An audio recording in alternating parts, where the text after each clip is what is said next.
जिनका एग्जाम नज़दीक है उनको पढ़ा हुआ चीज़ ही इतना भारी जैसा बुझाता है कि कहेंगे कि अरे जब शुरुआत किया था तो बहुत जल्दी ही याद हो जाता था। तो इसीलिए अब ज़्यादा से ज़्यादा हम क्या करते हैं, रिवीजन करते हैं, और कम कम ही रिवीजन करेंगे तो काफ़ी फायदा होगा। तो आइए सबसे पहला क्वेश्चन देखते हैं इस क्लास का। कह रहा है कि विद्युत आवेश क्या है और इसके दो गुणों को लिखें। अब भाई जिस तरह से हमें प्रश्न पूछेगा उसी के लेवल में हमें उत्तर भी देना है, क्योंकि उत्तर ऐसा ना हो कि प्रश्न कुछ और पूछ दे और उत्तर कुछ और दे के आ जाए एग्जाम में, तो पता चलेगा कि नंबर मिलने के बजाय कुछ नंबर कट भी जाएंगे उसी में। तो इसीलिए हमें इस बात का ध्यान रखना है कि जो भी हम प्रश्न को लिखेंगे उसके उत्तर को कौन सा ऐसे शैली में दें। हमको इस बात का तो पता है ना कि जो विद्यार्थी परीक्षा देने गए हैं तो भाई एक साथ कितने लोग गए होंगे, ये तो हज़ार लाख हैं, लेकिन जब रिजल्ट आता है तो उसी में किसी का लेवल अधिक आ जाता है। जबकि एक ही साथ मान लीजिए दो लोग पढ़ रहे हैं, एक ही प्रश्न का उत्तर भी दे के आए, लेकिन दोनों का रिजल्ट भी क्या हो जाता है, अनबायस, मैंने दोनों का रिजल्ट जो होता है वो क्या हो जाता है, अलग अलग।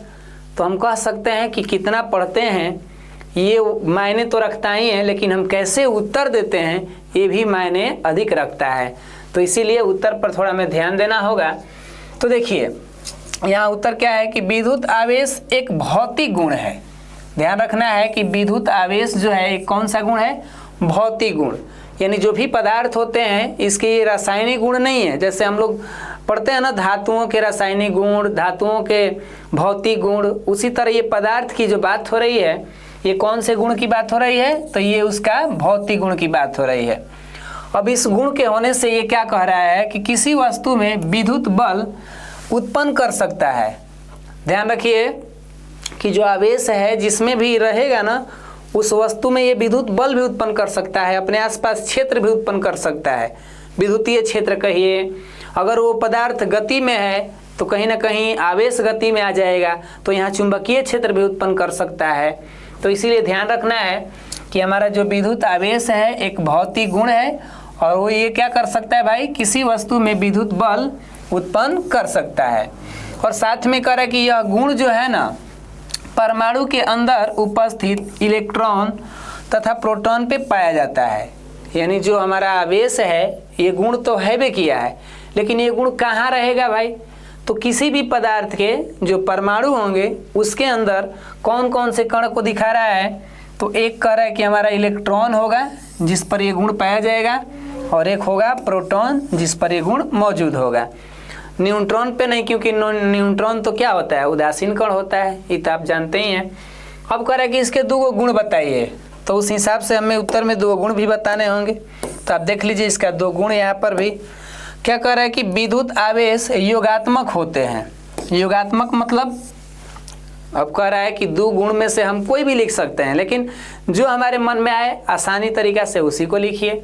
तो विद्युत आवेश क्या होते हैं, योगात्मक होते हैं, अर्थात इनको जोड़ सकते हैं। यानी हमारे पास +2 क्यू रहे और फिर मान लीजिए कि +3 क्यू रहे, तो इनको हम जोड़ करके क्या कर सकते हैं, 5 क्यू लिख सकते हैं, घटाव भी कर सकते हैं। ये ऐसा विद्युत आवेश होता है कि इनकी जोड़ घटाव भी हम आसानी से कर सकते हैं, जो साधारण हम मैथमेटिकल प्रोसेस करते हैं। इनमें ज़्यादा कोई अदर विधि की जरूरत नहीं है, जैसे सदिशीय नियम का जरूरत नहीं है, क्योंकि आवेश खुद ही अदिश है। तो अदिश राशियों का जोड़ घटाव भी तो आसानी से कर लेंगे। यहाँ कोई ऐसा नहीं है कि सदिशीय नियम का पालन करवाना पड़ेगा, है कि नहीं। तो इस बात का ध्यान रखिएगा। आवेश संरक्षित होते हैं, ये तो आप जानते भी होंगे। आवेश का संरक्षण सिद्धांत भी होगा, है ना, उसमें क्या कहता है ये तो पता होगा कि आवेश अपने आप में क्या रहेंगे, सुरक्षित होंगे। ना तो इनको हम उत्पन्न कर सकते हैं और ना ही इनको हम नष्ट कर सकते हैं, यानी ये क्या होंगे, ये सुरक्षित रहते हैं। तो इस तरह से हम यहाँ से दो गुण भी लिख लिए और इसका परिभाषा भी हो गया। तो हमें उम्मीद है कि अगर इतना हम लोग लिखते हैं तो 2 नंबर तो देने वाले भैया दे ही देंगे। और भी अगर लग रहा है कि आप थोड़ा और ही जानकारी दें तो भाई देखता कर, शब्द सीमा पर ध्यान रख कर, ये ना कि आप पूरा लिख दीजिएगा ऐसा कि 2 नंबर के बजाय मिल जाए 1 नंबर। कहें कि सर हाथना लिखे तो अब वो नंबर कटेगा, तो काहे नहीं कटेगा भाई।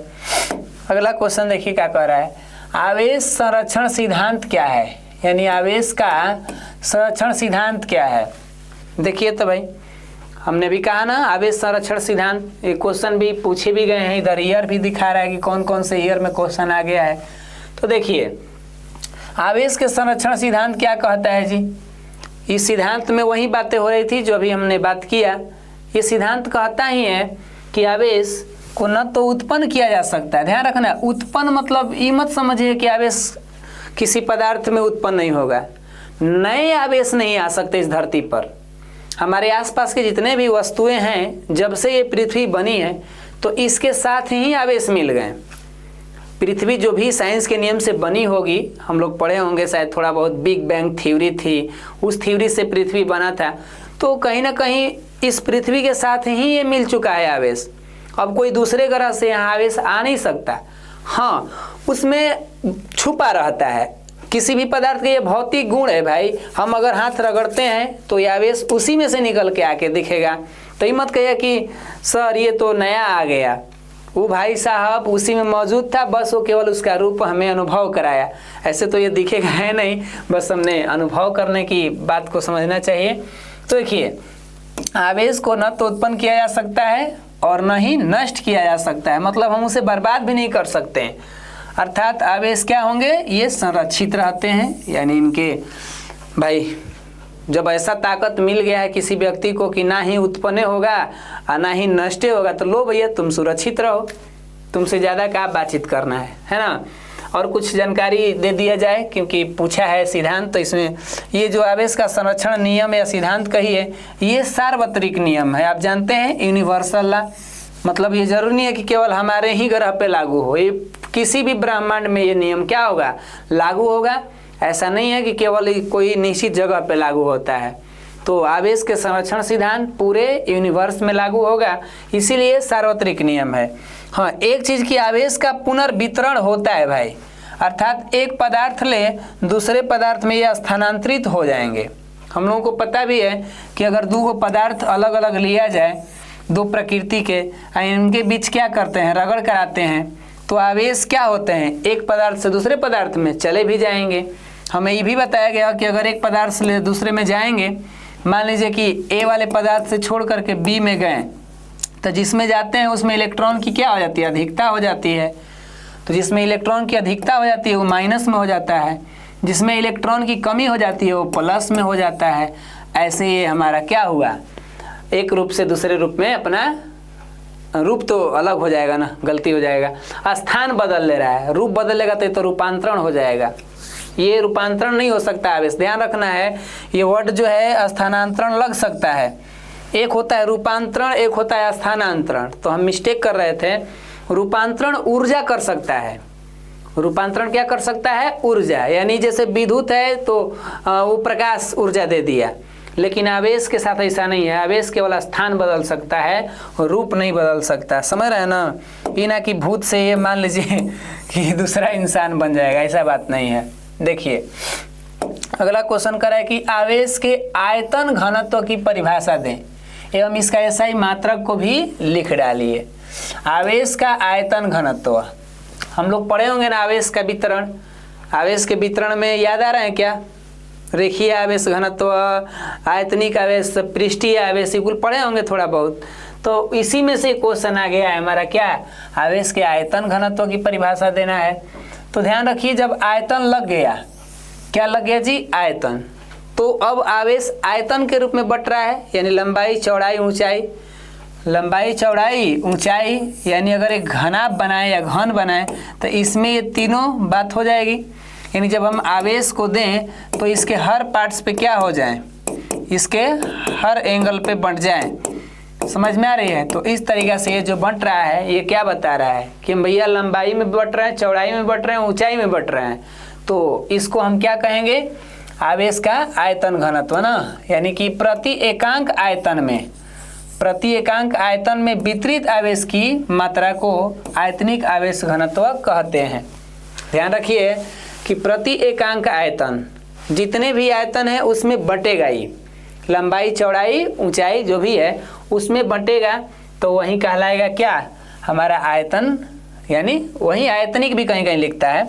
इसे रो से भी सूचित करेंगे, रो याद आ रहा है, रो से भी इसे क्या करेंगे, सूचित करते हैं।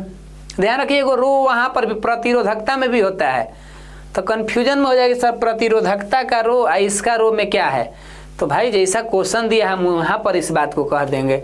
अब यहाँ प्रतिरोधकता को कहना अच्छा नहीं ना लग रहा है, तो इसीलिए आयतनिक आवेश घनत्व का सूत्र क्या होगा, तो प्रति एकांक कह रहा है, क्या कह रहा है, प्रति एकांक आयतन में, तो जिसमें एकांक लग जाता है वो बटा में चल जाता है, और वितरित आवेश की मात्रा तो ऊपर हो गया, यानी रो बराबर क्यू बटा में भी हो जाएगा।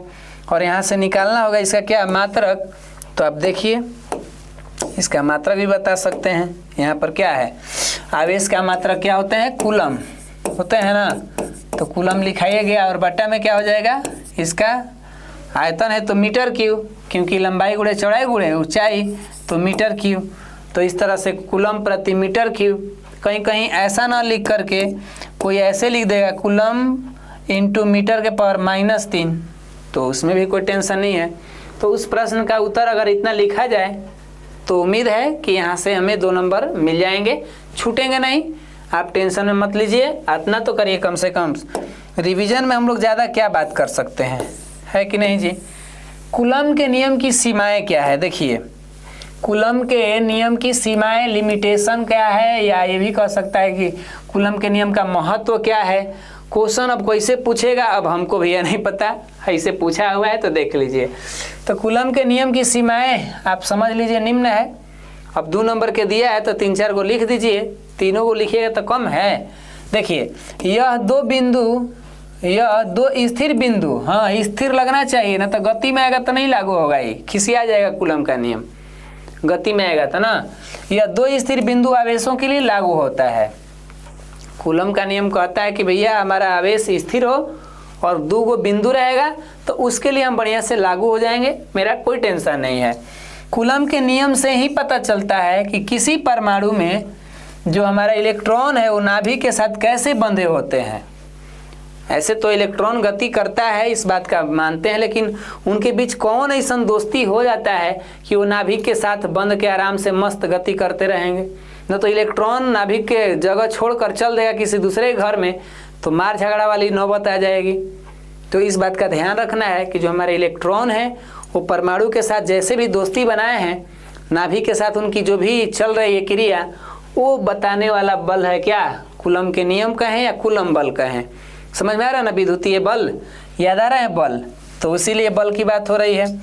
कूलम का नियम बहुत बड़ी दूरियों, भाई ये नियम बहुत बड़ी दूरी यानी कहाँ से अनंत तक भी, और लेकर बहुत छोटी दूरियों यानी नाभिकीय दूरियों, याद आ रहा है नाभिकीय दूरियों, 10 के पावर -10 मीटर, 10 के पावर -15 मीटर, ये सब परमाणु की नाभिक की दूरी जो है आपको समझ में आ रहा है। कुल रिवीजन में तो आज याद पड़ रहा है, लेकिन ध्यान रखिएगा कि ये कूलम का जो नियम है बहुत बड़ी दूरी से लेकर के नाभिकीय दूरी तक ये क्या होते हैं, लागू होते हैं।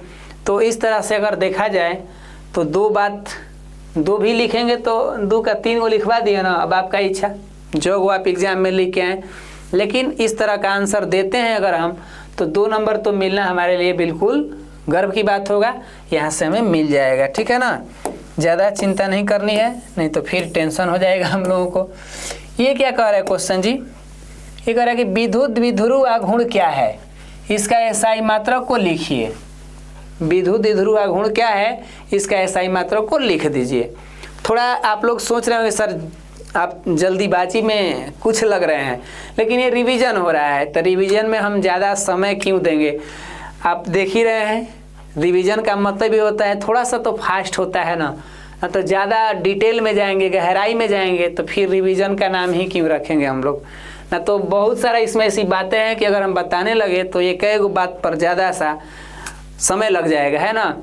तो इसीलिए देखिए यहाँ पर क्या कह रहा है कि विद्युत द्विध्रुव का कोई एक आवेश, विद्युत द्विध्रुव का कोई एक आवेश हो और उनके बीच की दूरी के गुणनफल को क्या बोलते हैं, विद्युत द्विध्रुव आघूर्ण कहते हैं। याद आ रहा है ना, जब समान परिमाण परंतु विपरीत प्रकृति के आवेश को अत्यंत छोटी दूरी पर, मान लीजिए बीच की दूरी अपना 12 है, अत्यंत छोटी दूरी पर रख दें तो इनसे बने निकाय को क्या कहते थे, द्विध्रुव कहते थे। अब कह रहा है कि द्विध्रुव का कोई एक आवेश ले लीजिए, तो कोई एक आवेश हम प्लस से लेके चलते हैं और उनके बीच की दूरी, तो इन्हीं के बीच की दूरी ये वाला दूरी ले लीजिए, तो इनके गुणनफल को ही कहेंगे। यानी यहाँ से देखा जाए तो संकेत भी हो गया, और सूत्र बनाना है तो क्या बनेगा इसका सूत्र, तो कोई एक आवेश Q और बीच की दूरी 2L, तो Q गुणे 2L यानी 2QL भी कह सकते हैं। तो इस तरह से यहाँ पर हमारा सूत्र बन गया 2QL। समझ में आ रही है बातें? बिल्कुल। तो विद्युत द्विध्रुव घूर्ण का सूत्र क्या होता है, P बराबर 2QL। सदिश रूप में भी लिखेंगे तो P वेक्टर, और इसकी दिशा कैसी होती है, तो माइनस ले प्लस की ओर अच्छी स्थिति में रहेगा, तब की बात हो रही है। सही है ना? तो अब पहुँचते हैं हम आगे की तरफ, ज़्यादा बातचीत नहीं करेंगे। एसआई मात्रक निकालना है तो देख लीजिए, आवेश का एसआई मात्रक क्या होता है, कूलम, लंबाई के मीटर यानी कूलम इंटू मीटर।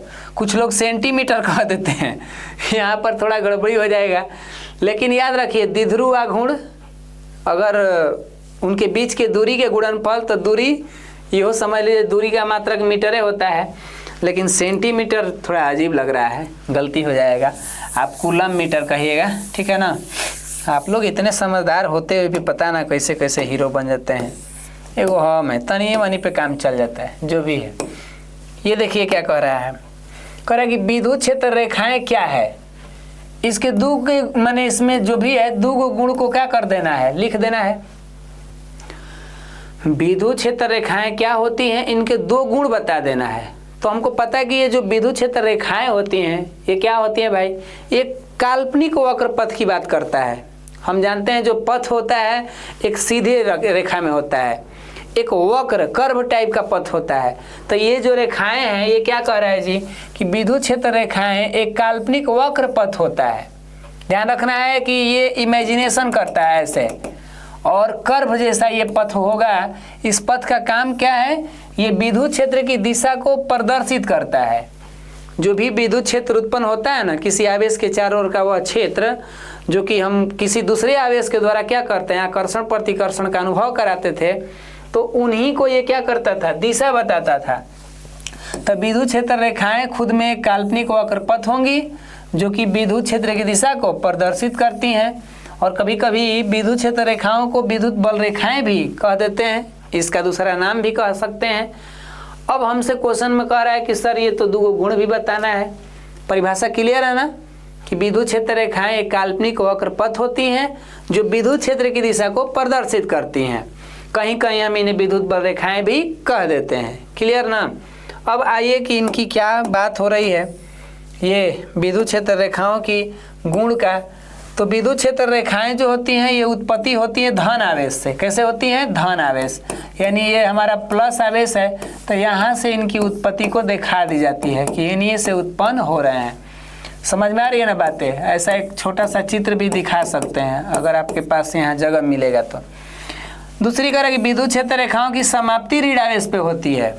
लो भाई साहब, एगो आवेश है तो इस पे आके क्या होंगी, सब लोग आके यही समाप्त होंगी, खत्म होगी कहानी इसी माइनस पर। ठीक है, तो विद्युत क्षेत्र रेखाएं कहाँ से जन्म लेंगी, प्लस ले, कहाँ जाके मर जाएंगी, तो माइनस पे। अब कह रहा है कि किसी आवेशित चालक से, ऐसे तो क्वेश्चन में दुए को कहा था, ये हम 3 वो लिख दिए हैं। किसी आवेशित चालक से उत्पन्न होने वाली क्षेत्र रेखाएं चालक तल के लंबवत होती है। कोई भी चालक अगर हम ले लें, मान लीजिए मेरे पास ये मोबाइल ही है, तो इसको अगर हम देखें, इसको चार्ज दे दे, लाइन दे दे इसमें, तो इसमें जो भी क्षेत्र रेखाएं होंगी इसकी लंबवत उत्पन्न होंगी। कैसे उत्पन्न होंगी, लंबवत, मतलब क डिग्री पे, 90 डिग्री पे उत्पन्न होंगी। समझ में आ रहा है? मान लीजिए इसको हम आवेश दे दिए, चार्ज कर दिए, इस तरह से हमने चार्ज कर दिया, तो ये कैसे उत्पन्न होंगी, इसके लंबवत उत्पन्न हो रही होंगी। और ये होंगी क्या, क्षेत्र रेखाएं ऐसे होंगी। समझ में आ रहा है? केनहू से लंबवत ले सकते हैं, जरूरी नहीं है ऊपर लेंगे, ये समझने के लिए था। तो इस तरह से हमने देखा कि हमारे विद्युत क्षेत्र रेखाएं धन आवेश ले जन्म लिए और ऋण आवेश पे मर गई। साथ में आवेशित चालक रहेगा तो उसमें विद्युत क्षेत्र रेखाएं क्या होंगी, उसका लंबवत रहेंगी। तो क्लियर, फाइनल बातें, आगे बढ़ेंगे। मुक्त आकाश की विद्युतशीलता का मात्रक एवं विमीय सूत्र लिखिए। ये क्वेश्चन देखिए कैसा आ गया, यहाँ तो इसका उत्तर नहीं दिया गया है, आप तो टेंशन में हो गए होंगे।